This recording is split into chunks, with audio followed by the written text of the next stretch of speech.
My fellow Americans, tonight I want to speak with you about our nation's unprecedented response to the coronavirus outbreak that started in China and is now spreading throughout the world. Today, the World Health Organization officially announced that this is a global pandemic. We have been in frequent contact with our allies, and we are marshaling the full power of the federal government and the private sector to protect the American people. This is the most aggressive and comprehensive effort to confront a foreign virus in modern history. I am confident that by counting and continuing to take these tough measures, we will significantly reduce the threat to our citizens, and we will ultimately and expeditiously defeat this virus. From the beginning of time, nations and people have faced unforeseen challenges, including large-scale and very dangerous health threats.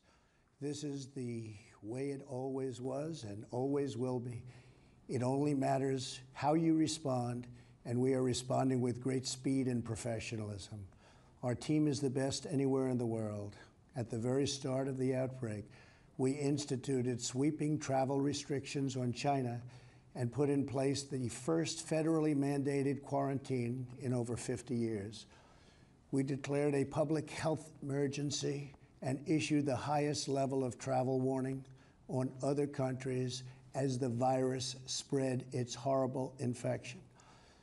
And taking early, intense action, we have seen dramatically fewer cases of the virus in the United States than are now present in Europe. The European Union failed to take the same precautions and restrict travel from China and other hotspots. As a result, a large number of new clusters in the United States were seeded by travelers from Europe. After consulting with our top government health professionals, I have decided to take several strong but necessary actions to protect the health and well-being of all Americans. To keep new cases from entering our shores, we will be suspending all travel from Europe to the United States for the next 30 days. The new rules will go into effect Friday at midnight. These restrictions will be adjusted subject to conditions on the ground. There will be exemptions for Americans who have undergone appropriate screenings, and these prohibitions will not only apply to the tremendous amount of trade and cargo, but various other things as we get approval. Anything coming from Europe to the United States is what we are discussing. These restrictions will also not apply to the United Kingdom. At the same time, we are monitoring the situation in China and South Korea, and as their situation improves, we will reevaluate the restrictions and warnings that are currently in place for a possible early opening. Earlier this week, I met with the leaders of health insurance industry who have agreed to waive all co-payments for coronavirus treatments, extend insurance coverage to these treatments, and to prevent surprise medical billing. We are cutting massive amounts of red tape to make antiviral therapies available in record time. These treatments will significantly reduce the impact and reach of the virus. Additionally, last week I signed into law an $8.3 billion funding bill to help CDC and other government agencies fight the virus and support vaccines, treatments, and distribution of medical supplies. Testing capabilities are expanding rapidly day by day. We are moving very quickly. The vast majority of Americans, the risk is very, very low. Young and healthy people can expect to recover fully and quickly if they should get the virus. The highest risk is for elderly population with underlying health conditions. The elderly population must be very, very careful. In particular, we are strongly advising that nursing homes for the elderly suspend all medically unnecessary visits. In general, older Americans should also avoid non-essential travel in crowded areas. My administration is coordinating directly with communities with largest outbreaks, and we have issued guidance on school closures, social distancing, and reducing large gatherings. Smart action today will prevent the spread of the virus tomorrow. Every community faces different risks, and it is critical for you to follow the guidelines of your local officials who are working closely with our federal health experts, and they are the best. For all Americans, it is essential that everyone take extra precautions and practice good hygiene. Each of us has a role to play in defeating this virus. Wash your hands, clean often used surfaces, cover your face and mouth if you sneeze or cough, and most of all, if you are sick or not feeling well, stay home. To ensure that working Americans impacted by the virus can stay home without fear of financial hardship, I will soon be taking emergency action, which is unprecedented, to provide financial relief. This will be targeted for workers who are ill, quarantined, or caring for others due to coronavirus. I will be asking Congress to take legislative action to extend this relief.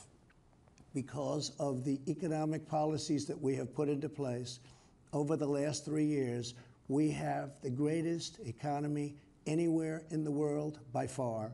Our banks and financial institutions are fully capitalized and incredibly strong. Our unemployment is at a historic low. This vast economic prosperity gives us flexibility, reserves, and resources to handle any threat that comes our way. This is not a financial crisis.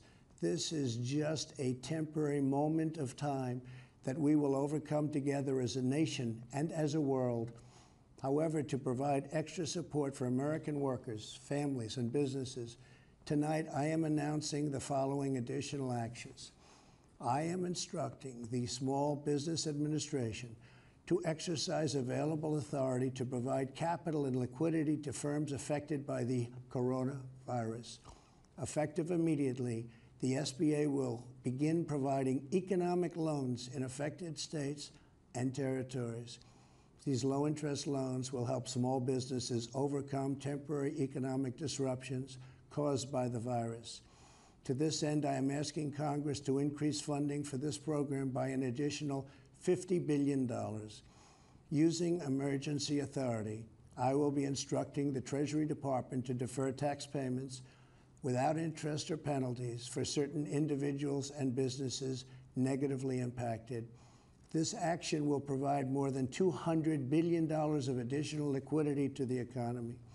Finally, I am calling on Congress to provide Americans with immediate payroll tax relief. Hopefully, they will consider this very strongly.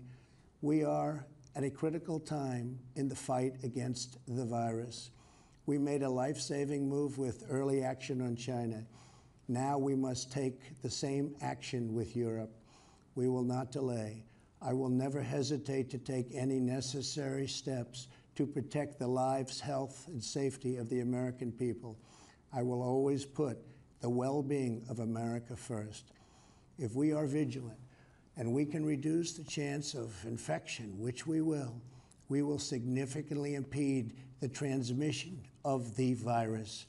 The virus will not have a chance against us. No nation is more prepared or more resilient than the United States. We have the best economy, the most advanced health care, and the most talented doctors, scientists, and researchers anywhere in the world. We are all in this together. We must put politics aside, stop the partisanship, and unify together as one nation and one family. As history has proven time and time again, Americans always rise to the challenge and overcome adversity. Our future remains brighter than anyone can imagine. Acting with compassion and love, we will heal the sick, care for those in need, help our fellow citizens, and emerge from this challenge stronger and more unified than ever before. God bless you, and God bless America. Thank you.